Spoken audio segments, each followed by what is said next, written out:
салому дуруд ба мухлисони сершумори Барселона. Умедворам ки ягон каси шумо на Барселонаро ва на канали Барса тиҷиро тарк накардаед ва мисли мухлисони дуруяе ки танҳо дар ғалабаҳои Барселона ва дар баландиҳо дастаро дастгирӣ мекунанд нестед. Мухлисони самимии Барса дар ҳама ҳолат бо Барса мемонанд, ҳатто агар ба сегунда равад. Мегузарем ба хабарҳои муҳими имрӯза. Сармураббии Бавария Юлиан Нагельсман иброз намудааст ки ба наздикии Барселонаи бузург бармегардад. Барселона барои гузариши Ферран Торрес дар моҳи январ ба Манчестер Сити 60 миллион евро пешниҳод кардааст. Баъди мағлубият аз Бавария дар бошгоҳ тасмим гирифтанд ки се футболбози ҳайати асосиро ба фурӯш гузоранд. Хави бо Жоан Лапорта ҳангоми бозгашт аз шаҳри Мюнхен суҳбат намуда нақшаҳояшро оиди ояндаи Барселона гуфтааст. Ҳама ин хабарҳо дар барномаи имрӯза. Аз шумо дӯстон лайк ва дар канал обуна шудан, аз мо бошад ҳар рӯз видеои нав баровардан. Акнун дар ягон ҷо ба ҳазур шунед, мо бошад сайр мекунем. дӯстон, пеш аз сар кардан мехоҳам хотиррасон кунам ки Барселона бозии навбатии худро дар Ла Лига рӯзи 12 декабр дар меҳмонӣ бар зидди Осасуна мегузаронад.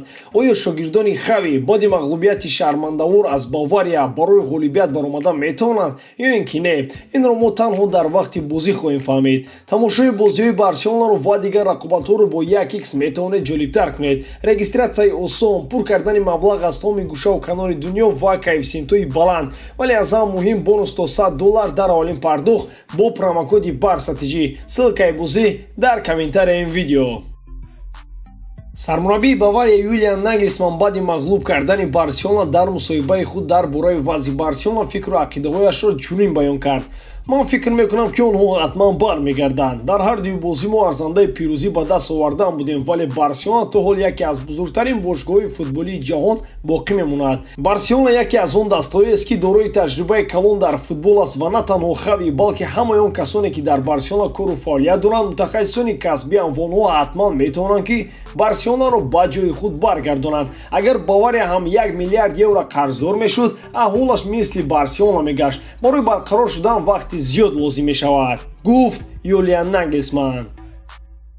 музокирот оиди трансфери ҳамлагари Манчестер Сити Ферран Торрес ба Барселона идома дорад. Сити талаботашро оид ба Торрес каме поён фаровардааст ва аз 70 миллион еврое ки барои трансфери ӯ талаб мекард, 10 миллион евро камтар талаб дорад. Барселона пешниҳодашро аз 35 миллион ба 45 миллион евро боло бардоштааст ва омодааст ки 15 миллион еврои дигар ҳамчун мукофотпулӣ дар сурати натиҷаҳои арзанда нишон додани Ферран пардохт намояд. Сити ба ин пешниҳод розӣ аст, аммо шарт гузоштааст ки натиҷаҳое ки Барселона мақсад мегузорад амалӣ карданашон барои Торрес бояд душвор набошад.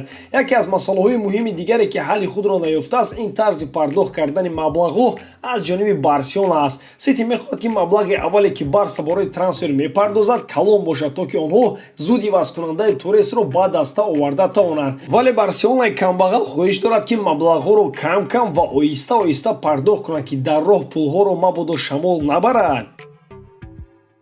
дар Барселона баъди мағлуб шудан аз Бавария ва рохат гирифтан ба Лигаи Аврупо тасмим гирифтанд ки се футболбози ҳайати асосиро ба фурӯш гузоранд. Сержино Дес, Френки де Йонг ва Марк Андре Тер Штеген дигар барои Барселона лозим нестанд ва баъди афтидан аз Лигаи Чемпионҳо Барса бояд ҳарчи зудтар пулҳои калон ба даст орад, то ки дар равзанҳои трансферӣ фаъол гашта бозингарони навро ба имзо расонида тавонад. Асбоббозони номбурда Френки де Йонг гаронтарин футболбоз маҳсуб мешавад ки 90 миллион евро арзиш дорад.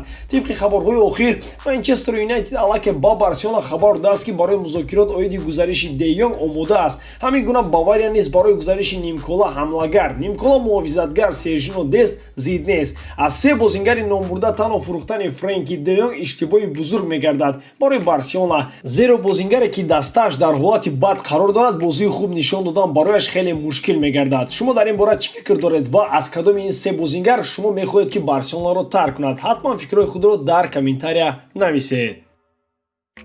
Сармураббии Барселона Хави бо президенти бошгоҳ Жоан Лапорта ҳангоми баргаштан аз Мюнхен суҳбати тӯлонӣ анҷом додааст. дар рафти суҳбат мураббӣ бо президент ба як хулосе омаданд ки айни замон Барселона имкони рақобат кардан бо беҳтарин дастаҳои Аврупоро надорад ва Бавария аз Барселонаи ҳозира чандин дараҷа сатҳаш баландтар аст. Хави ба Лапорта гуфтааст ки ман аз ӯҳдаи корам набаромадам, вале ваъда медиҳам ки ҳамагӣ як сол пас Барселона метавонад ба сатҳи Бавария баробар шавад ва бо ин даста рақобат намояд.